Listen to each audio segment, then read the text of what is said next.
when I was at school, I really didn't have a clue what I wanted to do. And I was in a quandary as to kind of what do you do next? So the influence at the time was to kind of go and get a degree.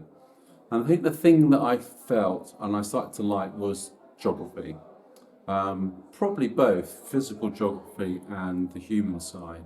And I think it was actually partly because I had a really interesting teacher. The teacher actually kind of just gave me a bit of inspiration.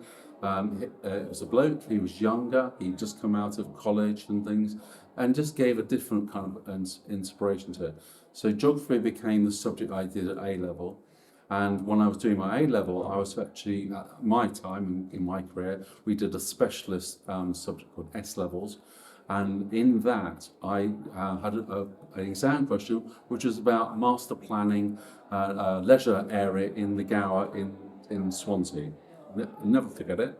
And I loved it. I thought this is interesting. And that then I thought, well, this is something around the built environment and planning. And so I then found a course in Oxford Poly, which is now Oxford Brookes, in town planning. And I applied, got the course, and went into town planning. So your first role as a planner, and then how does one become a chartered planner? So I actually have done very little in planning because when I was doing the planning course, I got very interested in housing. So at the time of my career, in the 80s, when I was doing my studies, housing and homelessness became quite an important topic in England, where you were seeing more people sleep rough. And I was thinking, actually, I don't want this to happen. I don't want people in a modern world to be sleeping rough. So housing became the focus. And I then diverted into doing housing studies and specialising in that. So when I got my degree, I then looked to do research. I got some researchers brought me to Cambridge, and I then got more focused on the housing world and then took my career into that. Interesting. So you didn't really have a chance for work experience in all of that, or did you? No, it was all, the experience I had was actually working with a couple of charities around how they were dealing with homeless people in Oxford at the time. So working in night shelters and dealing with people at night who were sleeping rough.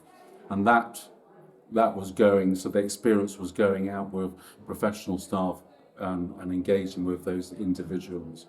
So there was nothing like working for a local authority. I think it was very much hands-on at that time. So what is the day-to-day, what does a day in the life of a planner look like for you? So my role, the beauty that I had when I've got into housing was that I got into the development side of the built environment world. So I learnt what you need to do to buy a piece of land. I learnt how to commission an architect. I learnt what the role of a quantity surveyor was. I learnt the roles of engineers and how you bring them together as a team to get a scheme built.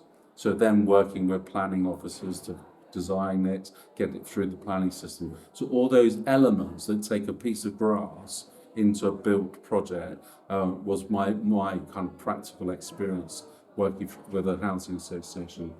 So now I bring that experience to all the projects the variety of projects that my company gets involved with. So it's to understand the process and all the nuances that happen within those projects and the built environment world. I'm able to take that learning into a new environment, new project, depending on what that project is. Well, we'll have lots of students here who are interested in geography, possibly taking geography at university. Do you have any advice for the students who have attended this event? I think carry on looking at the subject of geography, because what the beauty of geography is it's a broad subject.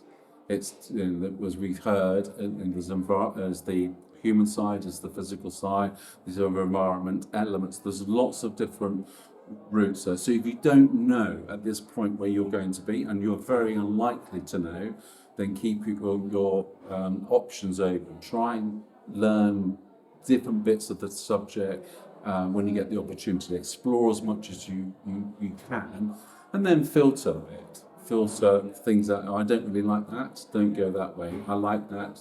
Focus on that. Always have a passion for it.